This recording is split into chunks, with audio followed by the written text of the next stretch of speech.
answer, I was told the answer is Chagim Zmanim Sason. Yes, that works as well. All right. I'm thankful to Yossi Bugach for being the host. So Yossi is recording, and he will mute everybody, and later on you'll have a chance to speak, and we'll do some back and forth. So today we are looking at the Rodney Dangerfield of Parshiot. This is a Parsha that gets very little respect. It's the last Sedra. It's very, very important and beautiful, and very short as well. Yes, maybe that's part of the reason, because it is short. It's only 41 psukim, but it's rarely talked about. And that's why I say, in a sense, it gets no respect. You read it very quickly, at least the beginning of it, as we know, on Simchat Torah, and we almost never talk about it. So that's what we're going to do now.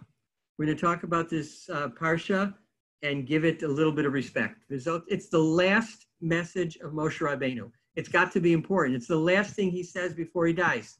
In fact, he does die in this Parsha, which we'll talk about in a few minutes. And therefore, he must have a lot to say. VeZot HaBracha.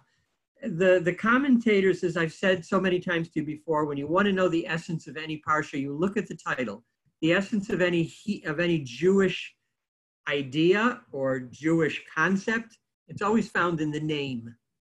That's why the word neshama has within it the Hebrew word shem, name. The name of something is its soul. And so VeZot HaBracha, this is the bracha. Well, what does that mean, this is the bracha? I guess one answer could be, as we said, this is the ultimate blessing that Moshe Rabbeinu leaves this earth with and leaves his people with.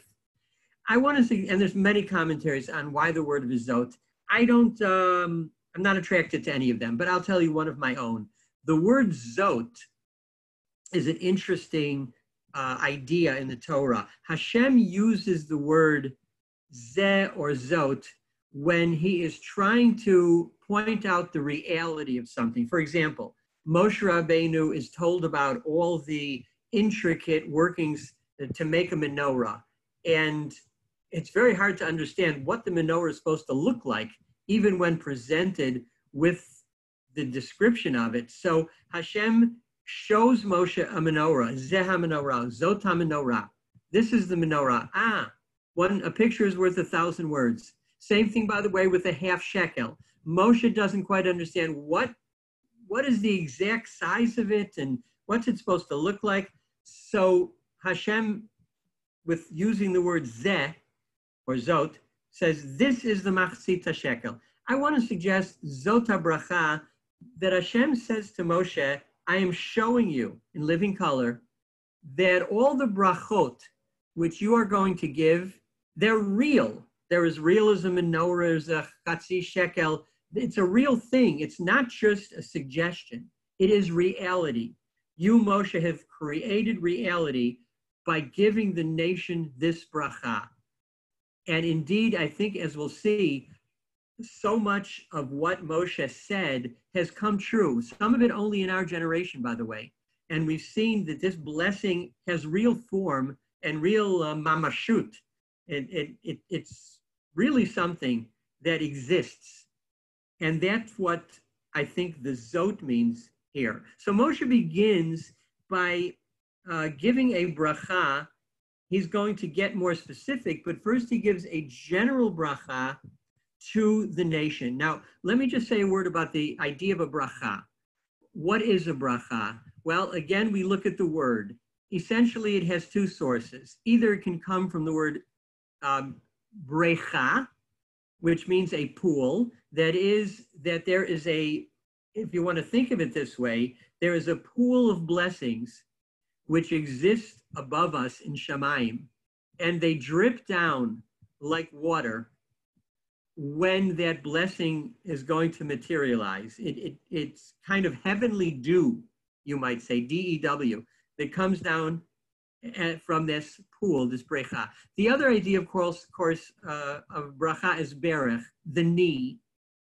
To achieve blessing, you bend the knee before HaKadosh Baruch Hu. You admit that our blessings come from Hashem. He is the source of the bracha. And perhaps even more, by bowing to him, by bending the knee, we are indicating, HaKadosh Baruch Hu, we depend on you, we need you. You know, when they've tried to explain in history, how do you attract people to different movements? The best way to do that is with 3 words: I need you. It's very hard for people to resist that. When you tell them, I need you, you form a partnership, a relationship, a connection to them. And that's how many people were attracted to some of the things perhaps that weren't very good for us. You know, communism perhaps is one of them. You know, this appealing and saying, we need you, or I need you. But when we say that to Hashem, we need you, that strikes a very responsive chord with him. And that is the idea of the bracha, of appealing to Hashem. Any person can give another person a bracha. Any person can pray for another person as well. We always have had this belief, we have to be careful about it, that some people have a little extra protexia, and they may be able to help us connect to Hashem, or use their own merit so that one of our needs will be fulfilled. The Chazal say that Hatzadik gozer v'kadosh baruch hu mekayem. The tzaddik gives a blessing and decrees something, and God makes it come true. We have to be careful about that, because unfortunately, that has been used and abused. The idea of somebody saying, I can get this for you.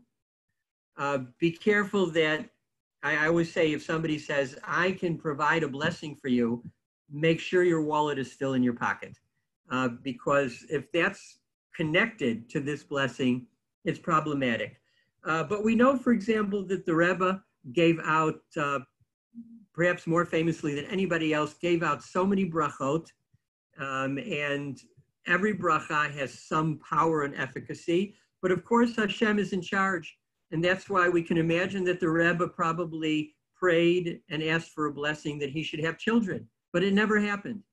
That's HaKadosh Baruch Hu has the final say in any of those situations, but you can put a little bit of extra influence in, and then you see what happens. So that's a little bit about the idea of a bracha. There's a lot more to say, but let's go on, because I want to talk specifically about some of the brachot here.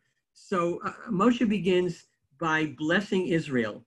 This famous story that we all know of, you know, based on this pasuk, that Hashem came, Hofia mehar Paran, he zarach miser lamo, he offered the Torah to Esav, or Bnei Esav, the Edomites and their descendants, and they refused it. And then Hofia mehar Paran, he offered it to Yishmael, says Rashi. That's a reference to the Arabs, and they did not accept the Torah. And then, of course, we did Na'aseh v'nishma, right? We accepted the Torah. We will adhere to it. We will listen to it. We will give it respect. And we all know the story of how we initially became enamored with Hashem and He with us, because we trusted one another. The basis of any great relationship, whether it's a spouse or whether it's an employer or whether it's a family member or a friend, it's trust. And that's what our relationship with Hashem was based upon. And so this is what Moshe begins by complimenting us, that we began a relationship, we trusted Hashem, He trusted us, and this remains the essence, along with love, of the love and trust, the two basic elements of our relationship with Hashem. And then there's really just try to find a few gems here. We talk about the fact, and Rashi is very helpful to us as well, And we use this word Eshdat Lamo, that God presented a fiery Torah to us. So what does that mean, a fiery Torah? So Rashi points out the Torah was black fire on white fire. Here, of course, the idea is that the Torah is filled with energy. Fire is always synonymous with energy. And it is something which is warming, which illuminates like fire. But the idea here as well, black fire on white fire, we can figure that out right away. That, of course, means the letters on the parchment. The letters are the black fire, and the white fire is the parchment. And the idea here, is, of course, is that it's not only the black fire, the letters, which are crucial to understanding the Torah, it's also the white fire. It's the spaces on which nothing is written, where you see only white.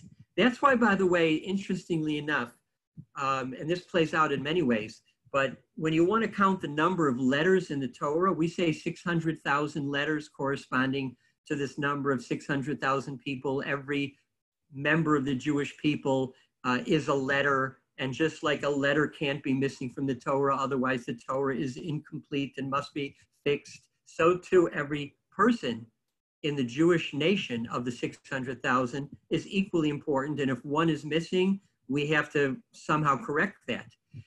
But in counting those letters, one of the ways to arrive at 600,000 can be by counting the black fire, the letters, but also the spaces in between.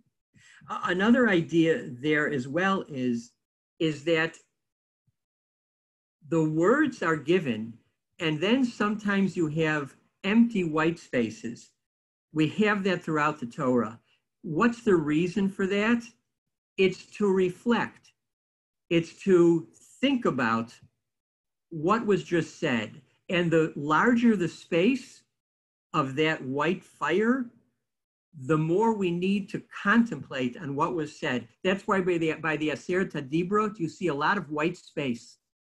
These are very, very major, important thoughts, and we have to think about them. So we're given space. And that's also why, for example, when we talk about, we have a figure in history, we say, was at the level of Moshe among the nations, right? And that was Bilam, in the Sedra of Balak. I often like to say that Balak can be read as black, because most of the Sedra of Balak, if you look at it, there's very little white space. It's almost all that black. What does that symbolize? That Bilam, who's the central character in this Sedra, he had the gift of prophecy. He could speak one-on-one with God, just like Moshe Rabbeinu. And yet, he never got the message. There was no contemplation. There was no white fire. There was no ability of Bilam to internalize and comprehend the enormity of the message that he was receiving.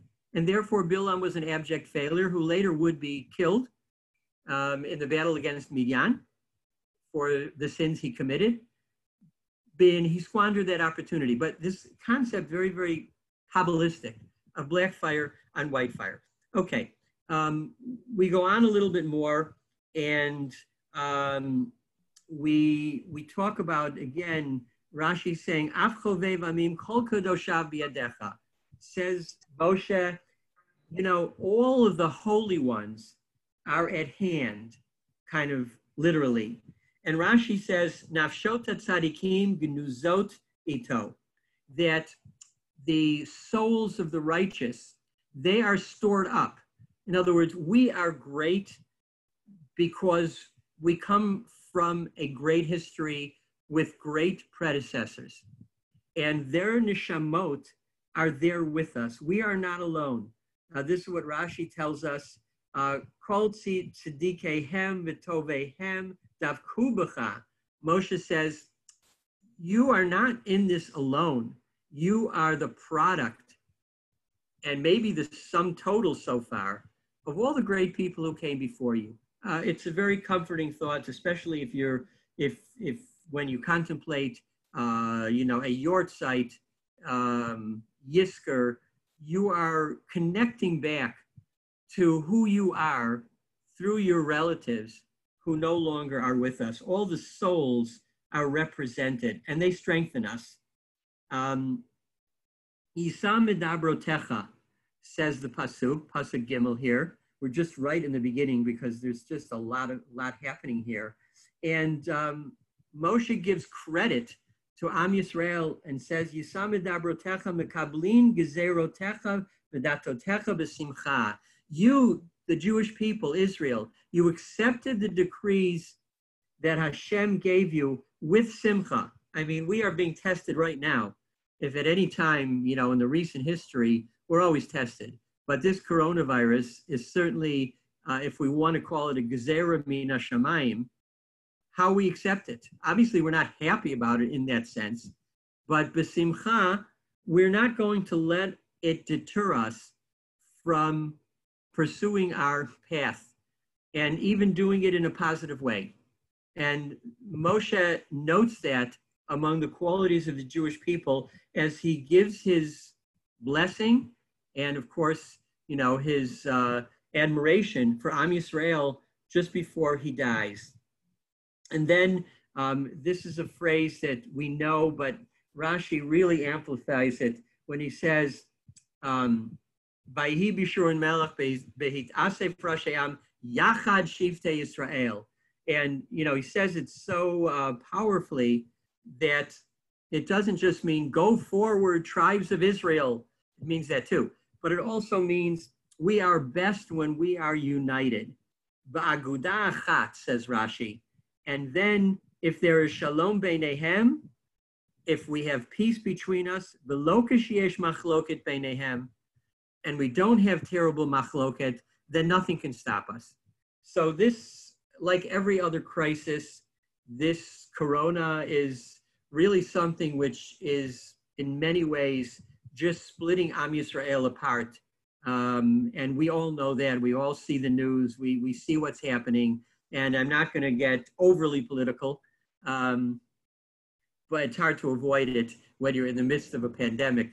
But we see what can happen when you're united and what can happen when you're disunited, when you're not unified. We saw Pesach time when pretty much everybody followed the instructions of the government here, and we saw the rate of infection plummet, and then things just completely got out of hand, and now there's an encyclopedia of excuses why I don't have to follow the rules.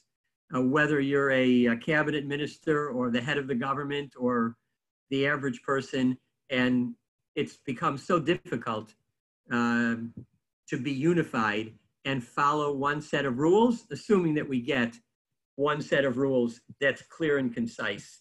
But Rashi tells us, this has always been the key to our success or our failure, whether or not we are unified. Well, then Moshe, having given a general blessing to the people and his compliment us, Moshe, of course, had plenty of critique throughout his life for us, but here it's his last moments. He wants to be positive. He's our great defense attorney, as we'll talk about in just a moment, and that's how he's going to end his life, by the way. But we'll get there. So begins by talking about he's the father of our country as well, like Yaakov. So he picks favorites as well. He plays favorites. His favorites that he really begins with, there's a word about Reuven, but basically then he talks about Yehuda and Levi and Yosef. Those are really, of course, his favorites. They stand out among the tribes. Levi, of course, his own shevet, and they so faithful to him that Ha'omer Laviv uleimo lo ri'iti v'tachav lo hikir, vet banav lo yada. Levi stood up for what was right, for justice, for Moshe, without any personal thought, even for their own family. And so Moshe really waxed poetic about Levi. I can't go on too much because I'm also a member of Levi, so you'll think it's all self-serving. But Levi, of course, is a unique tribe. They have no specific portion because God is their portion. You can't really get much more complimentary than that. And Yosef, of course, is blessed. Remember that Yoshua is coming to succeed Moshe. So it seems, in a sense, only fair that Yoshua's ancestor, Yosef, is given credit as well, and Binyamin along with him. And of course, Yehuda. Yehuda always, no pun intended, gets the lion's share of blessings. But there are others too. Yisachar and Zevulun. I want to just point out, we know the whole idea of Yisachar and Zevulun, that they will have this partnership. Zevulun are the businessmen. They're funding the yeshivot. They're funding the spiritual world. And Yisachar, they're the ones who are the Torah scholars, among others, of course. And, it's so interesting. And as I say, some of these brachot, they're given a long time ago, but then they begin to come true. So the pasuk says, in talking about Zvulun and Yisachar, Amim har yikra'u, ki shefe yamim yinaku usfunei temunei chol. When you look at this, it translated, it means the tribes will assemble at the holy mountain and bring offerings, and by the riches of the sea will they be nourished. And this is what Rashi says here. First of all, he talks about the fact, he says, Al Yedei Prakmatya Shel Zvulun, because the Zvulun were such good businessmen, Tagrei Umot Haolam Ba'im El Artso, it brought many nations to come and align themselves with the Jewish people. And while they're here and while they're dealing with the Jews, we also talk to them about God. And we brought them to Yerushalayim. And we instructed them a little bit about God and Torah. And it came about because of our business acumen. And Rashi adds that not only would we be successful in the business world, but there would come a time where the majority of our wealth would come from the sea. Moshe knew somehow that there were these natural gas reserves, Leviathan and Tamar, just waiting. And today, there's no question that the tremendous wealth and future income coming out of the sea. And this is long before, Rashi also, he had this certain sense that somehow, Kishefa Yamim Yinaku, that we will be nursed through the bounty of the sea. It's a fascinating prediction of the future. And of course, this idea that people are attracted to the Jewish people because we have this amazing ability to amass wealth. And throughout history, that, although we sometimes look at that in a negative way, it saved Jewish people throughout history. They allowed Jews to live in places, at least for a time, in many countries, especially Europe, because they understood that we were good for business. We were good for the economy. And therefore, this Yisachar Zevulun connection will attract the nations monetarily or fiscally, but then Yisachar will take over, and we will also somehow get through to them on a spiritual level as well. The bracha of Dan, those of us who live in Gush Dan, and we talk about the fact, and Rashi says the Yarden, the Jordan River, that word Yarden is two words, Yarad Dan. The water will flow to the Dan, to Gush Dan from the river. So the Yarden takes that, and it becomes, of course, the Merkaz of Israel and a major portion of the land. And I have to just stop. I said I wasn't going to be too political, but nevertheless, it's nice to see a little bit of credit given to Naphtali. Naphtali Svaratzon, one translation of he's able to satisfy everyone, right? It says they call Naphtali, and it gives kind of a special bracha there. Naphtali Svaratzon umalei birkat Hashem. He's filled with the blessing. So in a week that saw Naphtali Bennett, his popularity skyrocket, I'm sure he's enjoying this pasuk as well. And we'll see what the future holds there. Let me go on. There's more. Moshe is taken Rosh HaPisgah. He sees, it's kind of, tragic again that Moshe is able to see the land. He can't enter it. And that's kind of his last moment. And then Vayamot Moshe. Moshe dies. And of course, Vayamot Moshe, Pasuk Hey, and Perek Lamed Daled, Eved Hashem, till the end, a servant of God. And he is buried in the valley, Be'eretz Moav. His grave, his burial place is unknown. And the famous question, who wrote the rest of the Torah? Did Moshe write and Moshe died? So this is a famous dispute as to what happened. Some want to say maybe Yoshua wrote the rest. He was his successor. But you don't see any place where Yoshua is given credit for writing the Torah. Moshe emet v'Torato emet. It's always Moshe. So how could he write that he died, or any of the psukim that were written afterwards? So Rashi has this famous comment, brings down this famous comment on this discussion and says, Ela Kadosh Baruch Hu Omer u'Moshe kotev b'dim'ah, or b'dema, that Hashem said the words and Moshe wrote them with tears. So Hashem said to Moshe, you are now to write, and Moshe died. Obviously, although it's going to be in the future. Some want to say that he wrote the whole Torah with ink, but this portion he wrote with tears. The Chafetz Chaim has another take on it. He says that the word dim'ah or dema doesn't mean tears.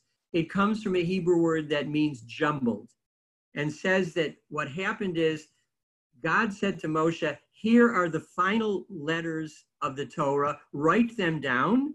Later on, I'll tell Yoshua how to unscramble them. So Moshe can be said to have written all the Torah, but it was written in a way that had to be only put into words later. And therefore, he would not have to suffer this pain of writing about his own demise. Now, I want to close with the closing words. The closing words of the Torah, as we know, before we say chazak, chazak, v'nit chazek, we say this last pasuk that there never has arisen anyone like Moshe, lo kamna v'od b'Yisrael k'Moshe, that knew God face to face. And then we end, ulechol hayada chazaka, lechol hamorah gadol, asher asa Moshe le'enei kol Yisrael. All the great, strong, awesome events and power that Moshe had, that he performed these deeds le'enei kol Yisrael, before the eyes of all Israel. And Rashi on those last three words says something very dramatic and very, very puzzling.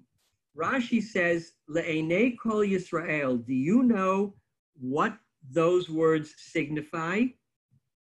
So Rashi says, we've seen that before. These three words, it reminds us of an event. Shenasu libo lishbor luchot le'eneihem, shenemar v'ashabreim le'eneichem. The act of breaking the luchot, the tablets of the Ten Commandments, this is what these three words are bringing to mind. Shenemar v'hiskima data kadosh baruch hu ledato shenemar asher shibarta yashar kochacha sheshibarta. Rashi brings this and says that when Moshe broke the luchot, God says, Yasher Koach, you did a good thing. This is extremely puzzling.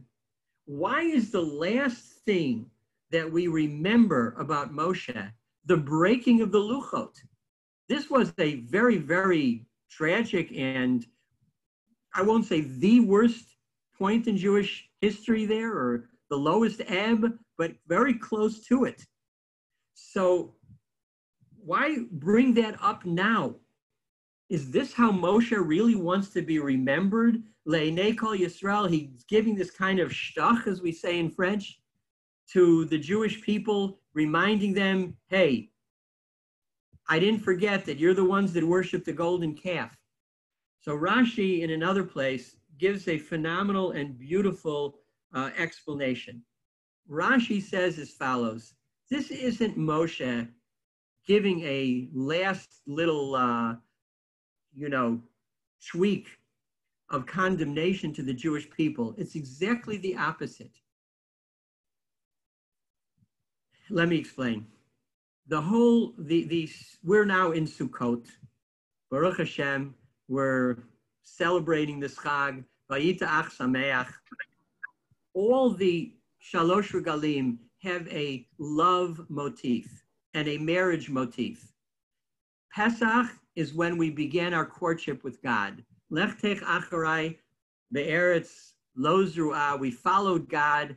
We were engaged to God. We were so in love and enamored with one another. That's Pesach. Comes Shavuot. Shavuot is the marriage. The mountain is held above our heads. That's the chuppah. And the Torah is our ketubah.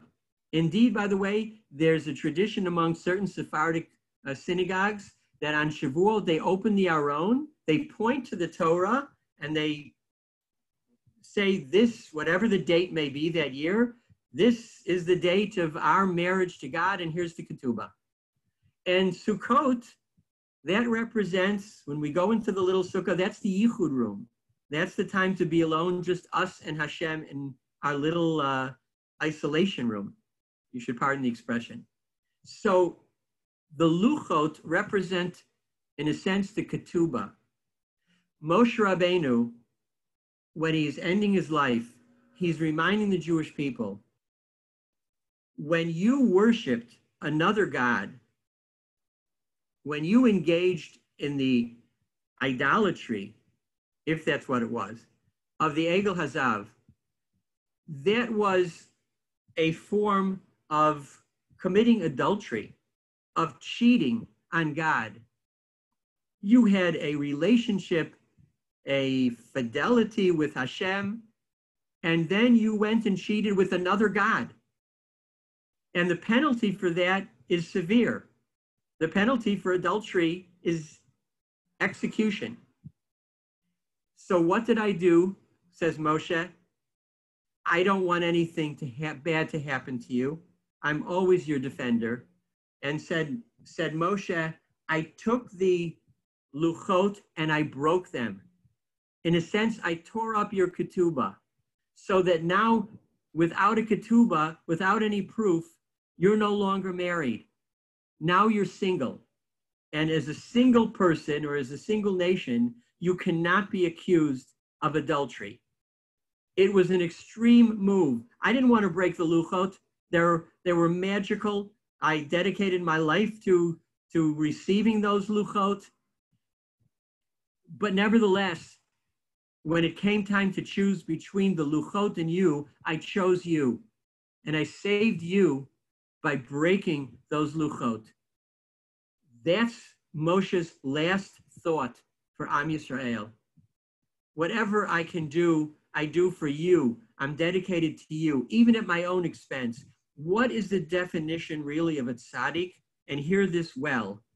This is when, and a person with real midot and who understands tzedakah, when you can do something for someone else that in a very real way causes you to sacrifice something of your own. It's one thing to give tzedakah or to do something for someone where it doesn't hurt you in the process. but where you actually are negatively affected, but you do it anyway, that's really the sign of a person with midot. And that's what Moshe was indicating. Le'enei kol Yisrael. This was something that I did because at the end of the day, it's not about me. It's about you, the nation. And I would do whatever it takes, even to my own detriment, in order to save you. So this is, on this note, the Torah ends. And so I suggest to you that it is a phenomenal parsha that, again, 41 psukim, Aleph Mem, which equals the word aim, mother. And I suggest, in a sense, this is the mother of all the parshiot, because it sums up everything that we spent the whole Torah talking about unity, about faith, about trust, about love. And in these short psukim that we rarely get to examine, there is so much bracha, VeZot HaBracha. There's so much blessing that hopefully Moshe gave the example of how we can effect and cause bracha for ourselves and for all of Am Yisrael. We should have, as we close out on Hoshana Rabbah, you know, on Rosh Hashanah, it is written, and on Yom Kippur, it is sealed. But on Hoshana Rabbah, it is delivered.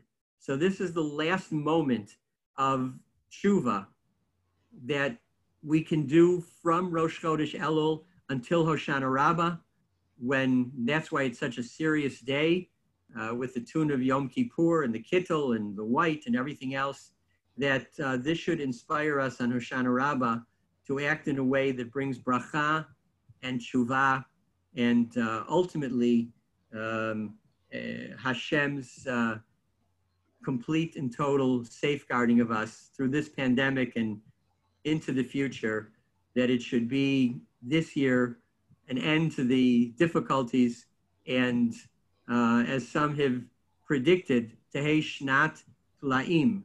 This will end up being a year of great miracles. Amen. Amen. So, Yossi, if you're there, you can unmute. We can stop the recording, and if anybody has a comment, if you're not, you can unmute yourself, and feel free if you want to add or say something. You don't like this? No, you can do whatever. Then I have a chance I can actually see who's here. Okay. And I thank the people who come from near and far. And as I mentioned in the beginning, there will be a shir Sunday at 7 o'clock. I know people who are in Chutz La'aretz, it'll still be the second day. It'll be Simchat Torah for you at 7 p.m. Israel time. But you have a way to get around that. Just declare that you're making Aliyah if you live in Chutz La'aretz, and you can listen to that. And you do not have to keep that day once you declare that I am coming now and I'm living. And some of you, of course, already have that ability, at least in the privacy of your homes, if you own an apartment in Israel, and you already, have at least 1 foot here, so we count you, etc. So That'll work. If anybody has a comment, I'm happy to hear it. I sent you a comment through the chat. Oh, you said, okay, yeah. Let me take a look at. Thank you. Let me take a look at the chat for a moment so I can see that. Thank you. You can talk to him. Thanks. Okay, so I see Fred asks. Okay, this is a famous question. Why is Shimon not mentioned? I have a son-in-law named Shimon, and of course he's not happy about this. It's a mystery. It really is a mystery about why Shimon's name is not in there. We know that when Yaakov gives a bracha, Shimon v'Levi achim klei chamas mecherotehem, it's not the most complimentary, but then God kind of upslugs Yaakov's indictment of Levi when he says, don't worry, Levi, I'll be your portion. And Levi goes on to be the spiritual leaders of Am Yisrael. So I don't have a good, that's good homework, Fred, or anybody else. I wondered about it myself, and I've looked into the commentaries. I don't really see anything that satisfies me about why Shimon is not in there. And I kind of feel bad for him because Not only didn't he get a bracha, but he didn't get his own territory either. When they divided it up, he was part of Yehuda. He didn't get his own. Well, that's one of the answers, that he is subsumed within Yehuda, but he probably wouldn't have been happy about that. Binyamin also was subsumed within Yehuda, but he gets his own mention. So that's why. Binyamin had his own territory. But he also was within the province of Yehuda. That's why we say that the Beit HaMikdash The Beit HaMikdash was divided. But we consider the Beit HaMikdash to be within both of those territories. Right. So I don't know if somebody can come up with a good answer about that. I have a sort of a suggestion. I don't know, I might have heard this from you, actually. The idea of Shimon and Levi, they were both involved in the incident in where they turned their passion into do something that caused a lot of grief in a way. Yeah. The difference is that Levi channeled that fire to education and in the way to the Sikkum. Shimon, we never heard that they did anything. And maybe that's the reason. Maybe jewelry. It's a reminder of how Levi used that for good and Shimon didn't. Well, I don't know if you can hear me. Well, my only response to that is that although Yaakov condemns Shimon and Levi for what happened in Shechem, most of the commentators defend Shimon and Levi, and Yaakov was more upset with the way in which it was conducted than the fact that it was. But most of the commentators, the Mefarshim, say that Shechem got what they deserved, and the actions of Shimon. I always tell people, you can appreciate this, that if Queen Elizabeth would be kidnapped and raped by members of a city or a country, we can well imagine that England would go to war against that country. For us, Dinah was a princess. And Dinah being raped and kidnapped and raped by Shechem was certainly war. I'm not disputing. Before she more or less. But I'm not disputing the fact that what they did was probably correct. I'm just giving as a possibility that that passion, that fire, was not channeled the same way that Levi's was. Maybe. I hear that, but I'm not sure. I heard it from somewhere. It's not something my own. I don't have much to back that up, but okay. All right. Any other comments or anybody? I have a question. I always get mixed up with when is Yiska here as opposed to in the States. It's like a condensed day. Is it tomorrow night and Shabbat?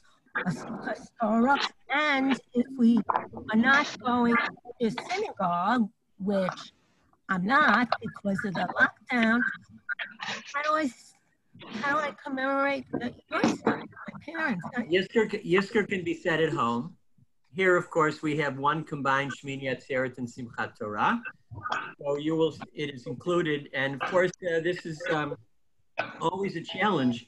Is making this transition from the simcha of Simchat Torah to the sadness of Yisker, but this is part of the Jewish condition, and it's all packed into one. And there's nothing, nothing else I can tell you about it except that you have to go with the flow, and you have to be able to switch the gears. Aren't you supposed to be in a minyan to say Yisker? And me and my own house is not a minyan. I don't. You're allowed to say Yisker at home without a minyan, especially. Thank you. That's the law. Any other question or comment? Otherwise, I will wish all of you a Moadim L'Simcha and Chag Sameach and Shabbat Shalom, all packaged into one. We should all have a great week ahead and move on to Bezrat Hashem, health and safety, and only Zot HaBracha. So thank you all for tuning in. Thank you. Moadim L'Simcha.